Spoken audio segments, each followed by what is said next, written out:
Indonesia की राजधानी Jakarta में सड़कों पर लोग फिर से मास्क पहनने लगे हैं। कोविड से बचने के लिए नहीं, बल्कि वे शहर में प्रदूषण को लेकर चिंतित हैं। यहाँ हवा की क्वालिटी इतनी खराब हो गई है कि ये शहर दुनिया के सबसे प्रदूषित शहरों में शामिल हो गया है और इससे कई तरह की बीमारियां फैल रही हैं। सोती लंबे समय से तकलीफ में हैं, लेकिन पिछले कुछ हफ्तों में उनकी हालत बिगड़ गई है। डॉक्टरों ने बताया कि इसके लिए जकार्ता की खराब हवा जिम्मेदार है। मुझे वास्तव में डर लगता है कि अगर मदद करने के लिए कोई आसपास नहीं हो तो मैं मर जाऊंगी। हाल के समय में कई बार बहुत सांस फूलने की दिक्कत हुई। ये बहुत दर्दनाक है।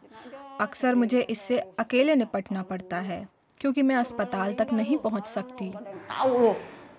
57 वर्षीय सोती इंडोनेशिया की राजधानी में सांस की बीमारी से पीड़ित बहुत सारे लोगों में शामिल हैं। अकेले जकार्ता में ही इस साल इस बीमारी के 5 लाख से ज्यादा मामले दर्ज हुए।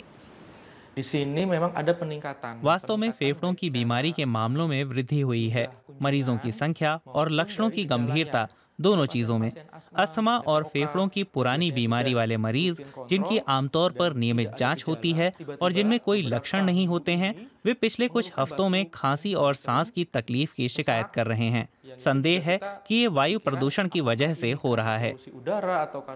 इंडोनेशिया के राष्ट्रपति जोको विडोडो भी पीड़ित दिख रहे हैं। उन्हें हफ्तों तक खांसी रही और उन्होंने शहर के प्रदूषण को रोकने के लिए तत्काल उपाय करने को कहा। सरकारी कर्मचारियों से घर से ही काम करने को कहा गया। लोगों को साइकिल चलाने या पब्लिक ट्रांसपोर्ट का इस्तेमाल करने को कहा जा रहा है।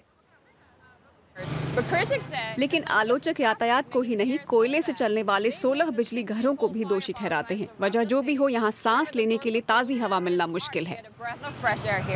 साफ हवा का अधिकार एक राजनीतिक मुद्दा है। 2 साल पहले इंडोनेशिया की एक अदालत ने जकार्ता में हवा की क्वालिटी के बारे में सरकार के खिलाफ एक मुकदमे में नागरिकों का पक्ष लिया था। मुकदमा करने वालों में एक NGO Indonesian forum for the environment है, जिसने राजधानी में वायु प्रदूषण के खिलाफ लंबे समय से अभियान चलाया हुआ है। 2030 से 2050 तक जकार्ता की ऊर्जा की मांग में उल्लेखनीय वृद्धि होगी।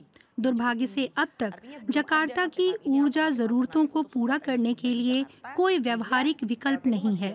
इसलिए कोयले से चलने वाले बिजली के प्लांट घरेलू और औद्योगिक ऊर्जा जरूरतों को पूरा करने में प्रमुख भूमिका निभाते रहेंगे। राष्ट्रपति का कहना है कि राजधानी को बोर्नियो द्वीप पर ले जाना जकार्ता की हालत को बेहतर बनाने के उपायों में से एक है, लेकिन शायद ये जकार्ता में बचे रह गए लोगों के लिए काफी नहीं होगा। आलोचकों का कहना है कि जब तक सख्त कदम उठाए नहीं जाते, तब तक जकार्ता के लोग प्रदूषण के प्रभावों को यूं ही झेलते रहेंगे।